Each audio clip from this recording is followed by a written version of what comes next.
Okay folks, so with our Featherfill applied to our 240Z project, our guide coat put on, allowed to dry, now I'm going to start the blocking out process.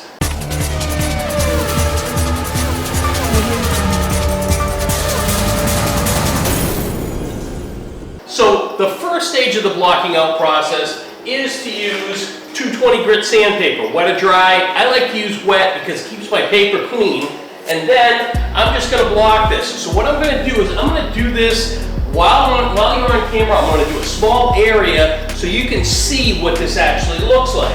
So I'm just going to wet up my paper and my surface here, and I am going to start to block this. And as you see, when I start this blocking process, I am going to dry it right off right now. So now, as you can see, you're seeing a lot of the gray, but you're still seeing some of the black. Everywhere this black is going to be a low area. Everywhere where it's the gray primer is going to be a higher area. So I'm just going to continue on with my blocking process. Now, I would use probably a longer block, but it's easier for me to do this so that you can see it with this shorter block. A lot of people complain about this stuff being hard to sand. I don't see it being hard to sand at all. I use Featherfill. I got a 66 Impala Super Sport I painted when I was 17 years old. I'm 59 right now, and that car actually still looks pretty decent. And I used Featherfill on that 40 some odd years ago. So it's a really, really good product. I'm going to wipe this down.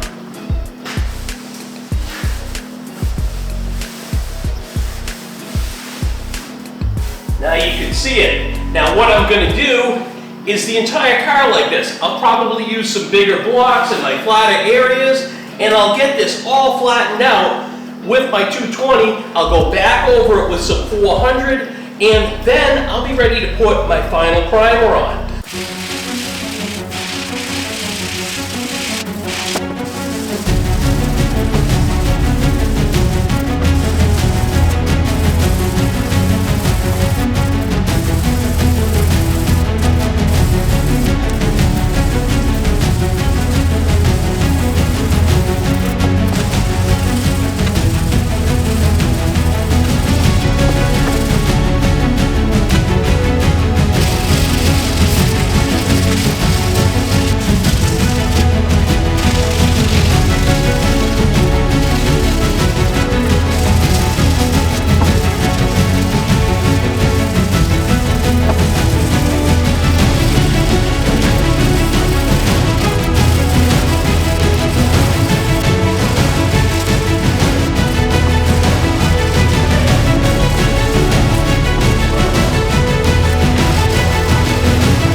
You saw how I applied the Evercoat Featherfill G2.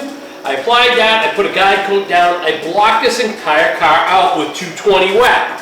Now I dried it off. What I'm gonna do is I'm gonna wash this whole car down with House of Color Post Sanding Cleaner. Once I get that done, I'm gonna walk all the way around this car and look at every square inch and look for any imperfections. When I see an imperfection, I am going to mark it, probably with a pen, maybe with a marker, maybe with a piece of tape. But I'm gonna make note of it, and then I'm gonna go around and I'm gonna touch up all of those areas with some glaze coat. And I'm also going to probably use some thinner to make it even thinner and creamier so it'll lay into all those little tiny crevices, because this is going to be very, very minor stuff that I'm filling. Okay, so I've gone around my entire car and I've taken my marker and I marked off all the little tiny imperfections that I don't like. So what I'm going to do is I'm going to take my metal glaze and probably a little bit of the plastic honey, add it to it, make a nice creamy, really, really light, fine filler, and I'm gonna go along and I'm gonna touch all of these spots on the car, and I'll show you how it goes. So first I got myself a small piece of cardboard. I've got my Evercoat metal glaze, and I'm gonna squeeze some out. Now this has a really nice consistency to it.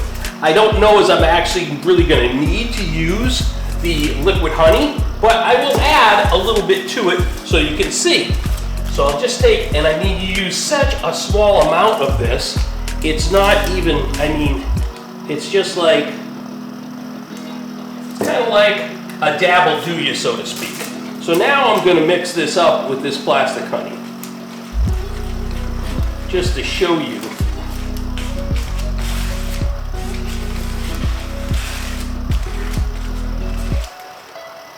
And look at that. It makes it nice and just super creamy. So I'm gonna add some hardening to this, and I'm gonna hit my spots. Now you can see the consistency of this. It's nice and super, super creamy. And I'm just gonna touch these spots. I actually have to use my glasses because these spots are so tiny.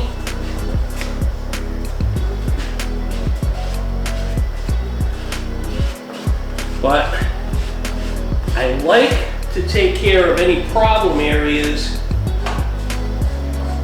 when they're very small. Sometimes when I'm going along, I'll actually notice a spot that I didn't notice the first time around. That's one of the reasons why this bodywork thing is multiple steps, because especially if it's a larger car, you just have so many chances on missing a spot.